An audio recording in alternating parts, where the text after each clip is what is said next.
Yo, what's up? This is Black Capino J, and I actually want to talk about a game that a game series actually that I really just slept on, and that's the Psychonauts series. Started off on Xbox, on the OG Xbox system, and part 2 recently came out on the Xbox, PlayStation, and PC.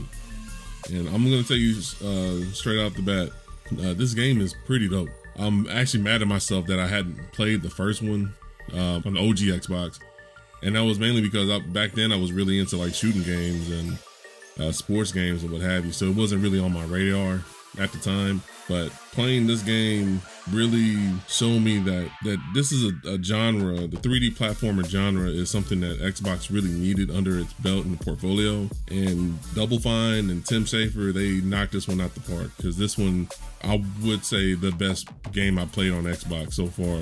And there's a lot of stuff to take in on this, starting with the controls. The controls are responsive. I did play part 1 recently before Psychonauts 2 came out, and I found out that the controls were a bit clunky at times. Didn't really respond well. I would assume at the time when it was on the OG Xbox, playing on that big Duke controller, I would assume that felt right at that time. Now with more responsive controllers, it didn't really feel right. A lot of times I was ended up falling off of cliffs and what have you. Now everything's more fluid. Traversing through levels feels seamless at times, especially with the new mechanics that they added onto the game. And one thing I did notice that I didn't really like, I had to actually get used to be honest, was the targeting system. Now, it's not like a targeting system like if you're playing Metroid Prime or if you're playing like a Zelda title where you have to kind of do like a Z-lock type of deal.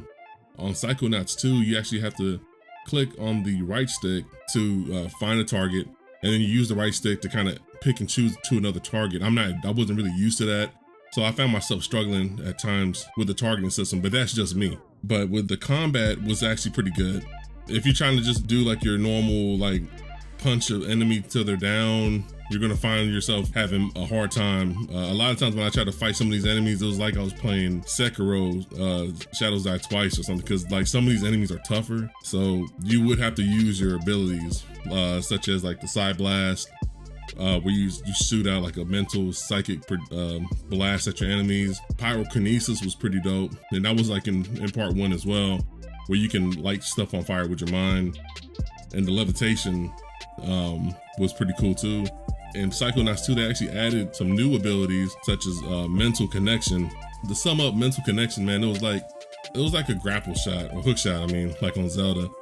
There's parts in the game where you would actually have to use your mind to connect to thought bubbles in the air, and you would grapple to those thought bubbles with your mind to get to new areas. You can even use it on enemies and bring them to you, which kind of helped out a lot of times.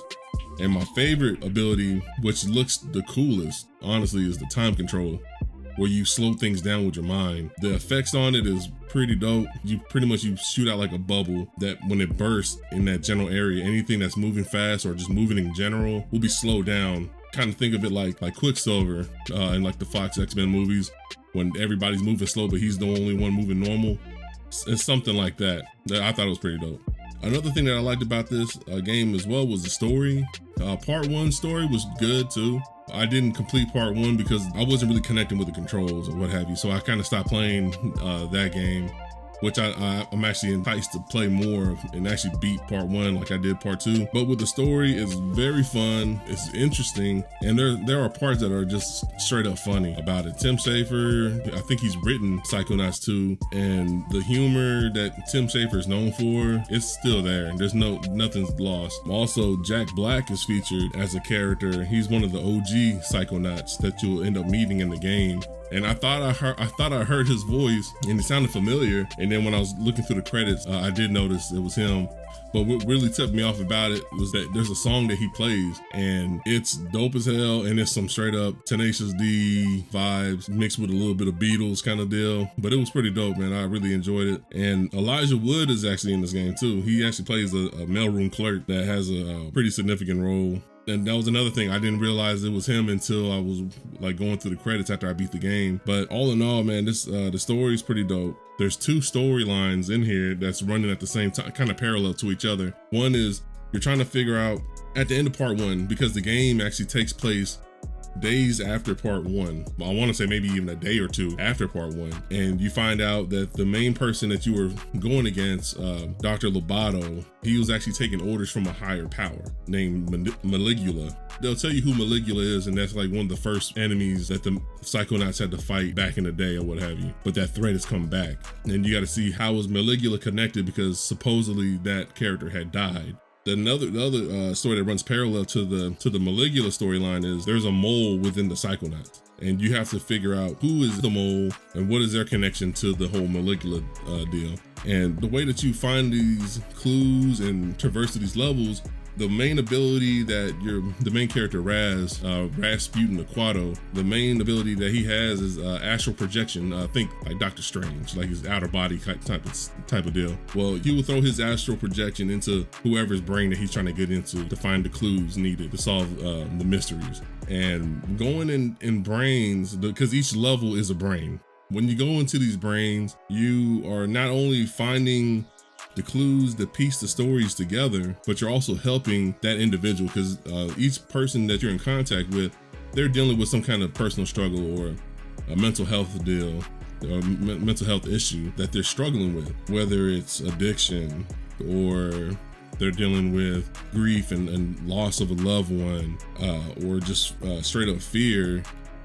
You're in the mind, and the way that the game and how it was written, how you tackle these problems, it actually makes sense, and it kind of educated me in a way on how somebody who deals with anxiety, for example. Normally, if you see somebody with anxiety, and I do it too sometimes. I'm like, well, why are they kind of bugging out? They just need to calm down. And as you play this game, it kind of teaches you that these people that suffer through anxiety, they don't really have a choice. It's something that it's like an inner demon that they have to kind of control on their own, and a lot of times it's hard to do. And I really appreciate the game for kind of educating me on that. So it made me look at mental health issues and struggles. It made me look at it in a different light.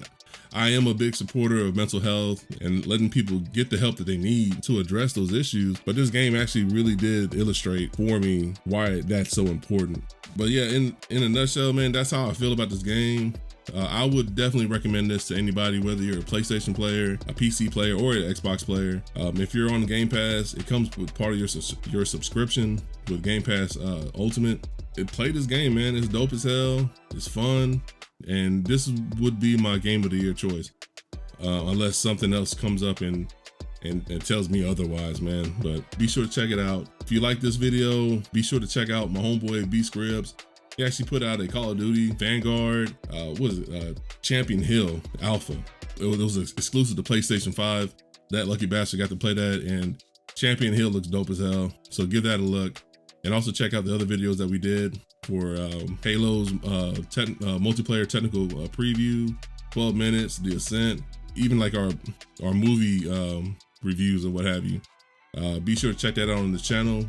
If you like what you're seeing, like, share, subscribe, leave a comment. Tell me how I'm doing. Tell me what we can do better, man. And if you really like the show, check us out every Saturday.